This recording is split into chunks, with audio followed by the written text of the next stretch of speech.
네, 앞선 사례에서 보신 것처럼 강남 아파트를 통째로 사들일 수 있는 사모펀드는 부동산 시장의 큰 손으로 불립니다.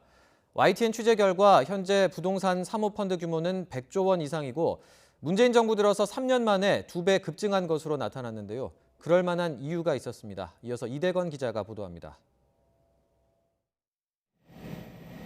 부동산 시장의 큰손 또는 괴물로까지 불리는 부동산 사모펀드 규모가 문재인 정부 들어 가파르게 상승했습니다.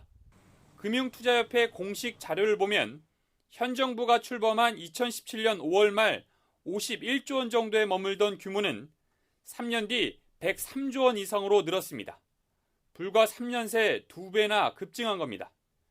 여기에 제2의 라임 사태로 불리는 옵티머스 자산운용처럼 공시와 다르게 투자한 부동산 투자액까지 합하면 103조 원을 훌쩍 넘을 수도 있습니다. 이렇게 급증한 이유는 무엇일까? 현 정부 들어 투자 활성화 명분으로 규제를 대폭 완화했기 때문입니다. 지난 2018년 하반기 2차례 개편에 이어 지난해에는 부동산 간접 투자 활성화 방안까지 추가됐습니다. 그 결과 취등록세와 재산세 감면, 그리고 분리과세 혜택, 종부세 사실상 면제 등 각종 혜택이 주어진 겁니다. 이 때문에 우회적인 부동산 투기 수단으로 충분히 활용할 수 있게 됐습니다.